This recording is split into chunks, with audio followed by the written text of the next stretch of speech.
ہمارے لیے یہ بات نہایت افسوسناک ہے کہ جوائنٹ پارلیمانی کمیٹی نے وہ رویہ اپنایا پہلے دیا ہے.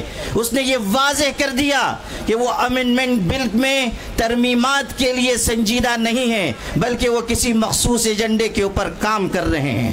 ہماری طرف سے یہ بات جب کہی گئی کہ ہم اس سلسلے میں آگے بڑھیں گے اور احتجاج ہو سکتا ہے اور یہ بھی ممکن ہے کہ شاہین باغ کی طرز پر کوئی احتجاج کیا جائے، تو کہنے والے ایک شخص نے کہا کہ جلیان والا باغ کو نہیں بھولنا چاہیے، ہم ان کو یہ یاد دلانا چاہتے ہیں، ڈائر کے راستے پر چلنا چاہتے ہیں تو سن لیجئے، آپ کی گولیاں کم پڑ جائیں گی، ہمارے سینے کم نہیں پڑیں گے.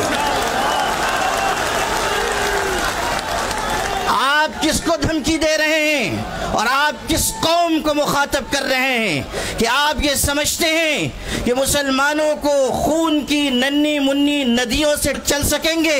سن لیجئے، ہم وہ ہیں کہ خون کے بحر قلزم سے گزر کر بھی داستان عزم و عزیمت لکھ کر آپ کو دکھا دیں گے. میرے بھائیوں، آج یہ بات کی جا رہی ہے کہ نہ دیں گے. اس وقت کیا ہوا تھا میں یاد دلانا چاہتا ہوں. جب گولیاں چلائی گئیں تو وہاں پر ہندو بھائیوں کی، سکھوں کی، مسلمانوں کی لاشیں ایک دوسرے کے ساتھ ملی ہوئی پڑی ہوئی تھی. آج بھی ہم اسی راستے پر ہیں اور آپ اگر انگریز کے راستے پر جانا چاہتے ہیں تو سن لیجئے، اتیاچار کرنے والے کبھی اس دنیا میں عافیت کے نہیں گزار سکتے. اگر آپ انگریزوں کا راستہ چننا چاہتے ہیں تو سمجھ لیجئے کہ آپ کا انجام بھی وہی ہوگا جو انگریزوں کا انجام ہوا تھا.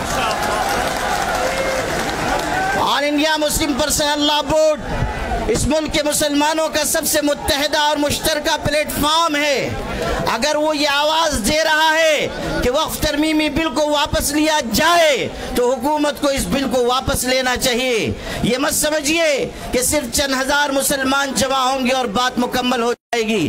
آل انڈیا مسلم پرسنل لا بورڈ آواز دے گا تو پورے ملک کے مسلمان بلکہ انصاف پسند شہری مسلم پرسنل لا بورڈ کی آواز کے ساتھ آواز ملائیں گے. اس لیے آپ سب بھی اس بات کا ہاتھ اٹھا کر عزم کیجئے کہ مسلم پرسنل لا بورڈ جس تحریک کا بھی اعلان کرے گا آپ سب اس کا بھرپور طریقے سے ساتھ دیں گے. آپ اس روزے کی حالت میں اس بات کا عزم کیجئے کہ ہم انشاءاللہ اپنے حقوق کی اپنے حقوق کی لڑائی آخری سانس تک لڑتے رہیں گے. اس حقیقت کو ہمیشہ یاد رکھیے کہ اپنے حقوق کی آواز جتنی دیر سے اٹھائی جاتی ہے اتنی ہی زیادہ قربانیاں دینی پڑتی ہیں. اس لیے اگر آج ہم آئے ہیں تو اپنے اندر ایک قربانی کا جذبہ بھی پیدا کریں اور یہ پیغام پورے ملک تک پہنچائیں کہ ہمیں اس ملک کو بھی بچانا ہے، اس ملک میں محبت کے پیغام کو بھی عام کرنا ہے اور سب کو ساتھ لے کر ہمیں اس سمت میں جانا ہے جس میں ملک کا بھی بھلا ہو اور ہماری ملت کا بھی بھلا ہو.